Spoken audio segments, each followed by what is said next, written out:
Dans ce monde post-apocalyptique, Anne est une survivante solitaire qui vit dans une ferme avec son chien. Elle se rend souvent dans une ville délabrée pour récupérer des provisions, couvrant entièrement son corps pour se protéger des radiations et portant un réservoir d'oxygène pour éviter l'air contaminé.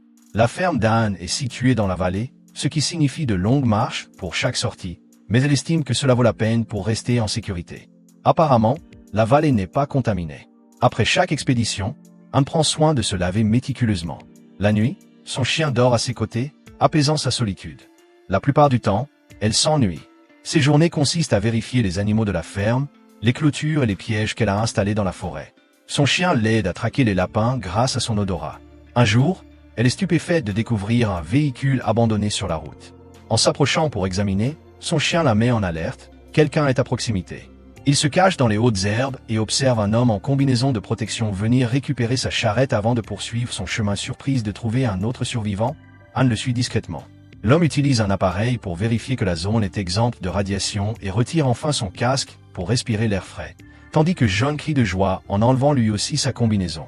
Quand Anne sort de sa cachette, elle le voit se laver sous une cascade. Elle se précipite pour le prévenir de sortir, mais portant son fusil de chasse, John pense être menacé et lui pointe son arme. Il tire en l'air, exigeant de savoir où se trouvent les autres. Anne lève les mains et l'avertit que l'eau est contaminée. Terrifié, John retourne à sa charrette et confirme avec son appareil qu'il vient de se baigner dans de la radiation. Vomitif, il prend une seringue et supplie Anne de l'injecter. Ses cris la rendent méfiante, mais il jette son fusil et promet de ne pas lui faire de mal. Elle lui administre le médicament et propose de le ramener chez elle. John explique qu'il aura besoin d'une injection quotidienne et lui demande de brûler ses vêtements. Il couvre son corps avant de la suivre, lui demandant également de brûler son corps s'il meurt à la ferme. Anne le lave soigneusement à l'eau propre, puis le traîne jusqu'au lit, car il peut à peine marcher.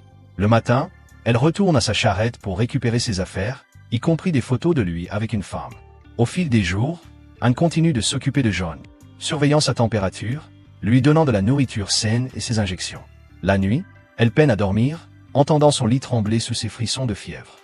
Elle passe de longues heures à appliquer des linges humides sur lui pour le calmer.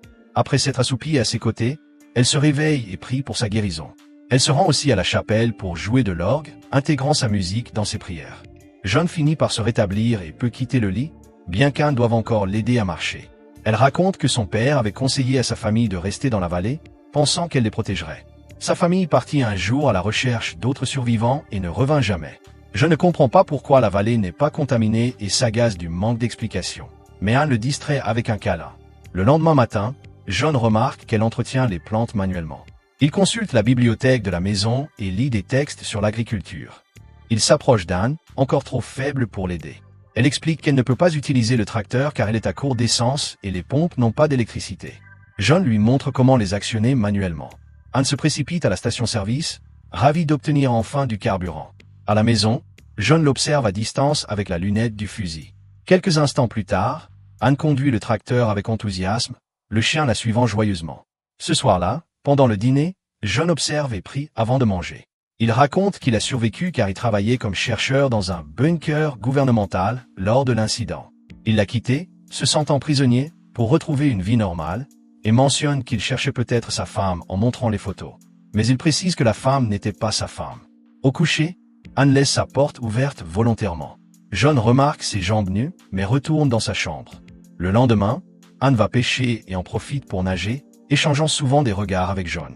Ils cuisinent ensuite le poisson ensemble, et Anne explique que l'étang provient du même réservoir souterrain que le puits. L'étang gèlera en hiver et elle raconte les difficultés de la dernière survie, quand le générateur de la maison était tombé en panne.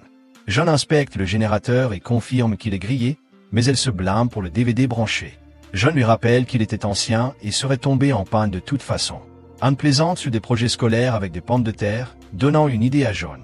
À la cascade, John décide qu'il peut construire une roue à eau pour alimenter le générateur. Ils auront besoin de beaucoup de bois, et John propose de démonter la chapelle.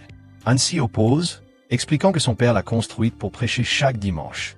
Elle croit que la chapelle protège la vallée. John suggère que Dieu ou son père l'ont peut-être laissé pour qu'il puisse recommencer, mais Anne refuse. Cette nuit-là, le chien aboie à la porte sans raison. Le lendemain, Anne s'occupe de ses tâches, et John entretient les machines. Il va ensuite au marché pour se ravitailler. Quand Anne le rejoint, elle le trouve ivre. John jette des boîtes, expliquant qu'il a appris ses goûts en observant ce qu'elle consomme et laisse. Le soir, Anne tente de l'aider à se coucher, mais il la repousse contre le mur, affirmant qu'il n'a pas besoin d'aide constamment. Terrifiée, Anne se réfugie dans sa chambre. Le lendemain, John va ramasser les œufs mais il n'y en a pas et s'excuse auprès d'Anne.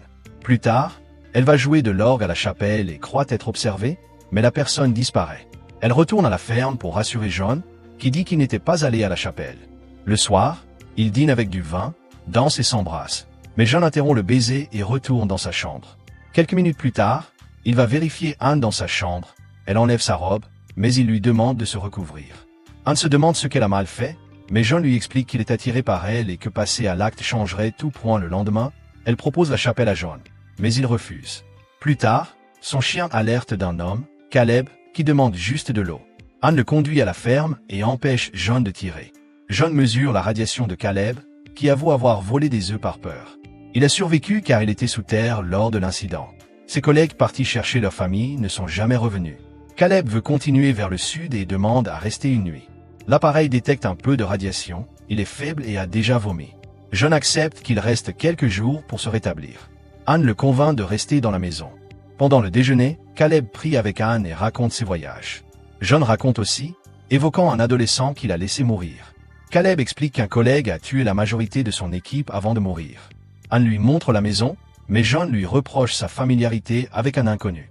John finit par admettre avoir tué le garçon, supposé être le frère d'Anne, et elle lui pardonne. Plus tard, John et Caleb chassent ensemble. Ils discutent d'une communauté au sud. Caleb veut la trouver, John doute. Une dinde apparaît. Caleb plaisante en disant que celui qui la tuera Anne. John tire le premier. Le soir, il mange la dinde et Caleb mentionne la roue à eau, mettant tout le monde mal à l'aise. Ils n'ont pas les outils pour couper les arbres, et les bâtiments restants ne sont pas en bois. Caleb suggère la chapelle, et Anne accepte. Le trio démonte l'église. Pendant les travaux, Caleb et Anne échangent des regards. Ils construisent la roue sous la supervision de John, qui se fâche en voyant le flirt naissant. Ils récupèrent aussi les câbles des poteaux électriques. Anne visite plus tard les ruines de l'église. Triste, Caleb la console et partage sa foi, expliquant que c'est ce qui protège la vallée.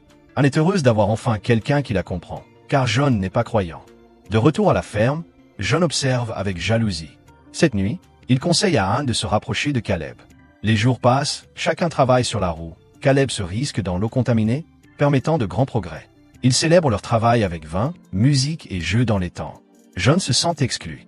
De retour à la ferme, John avoue son amour, mais Anne ne répond pas et va au lit. John s'endort profondément, ivre. Fatigué de l'attendre, Anne se tourne vers Caleb et ils deviennent intimes. Le lendemain, Caleb la caresse devant John, la mettant mal à l'aise. Les hommes continuent de travailler mais discutent encore de son importance. Caleb se demande si John regrette d'être arrivé. John nie mais promet de finir la roue grâce à Caleb. Caleb rit et note la jalousie de John. Il pourrait rester à la ferme. L'après-midi, Caleb remet la combinaison pour aider John. Ils installent les dernières pièces, la roue fonctionne parfaitement. Après une courte célébration, Caleb glisse sur les rochers mouillés. John tient la corde pour l'empêcher de tomber. Caleb atteint le sommet, glisse encore, et John le rattrape. Ils échangent un regard sérieux. Plus tard, John retourne à la ferme et tente de s'excuser, mais explique qu'il a laissé Caleb chercher la communauté au sud. Anne refuse de le croire et part à sa recherche sans succès. John termine l'installation de la roue et la ferme a enfin l'électricité. Anne revient et découvre que l'orgue a été déplacé à la grange. Elle s'assoit pour jouer et John profite enfin de sa musique. Abonnez-vous et activez les notifications pour voir plus de vidéos comme celle-ci. Merci d'avoir regardé.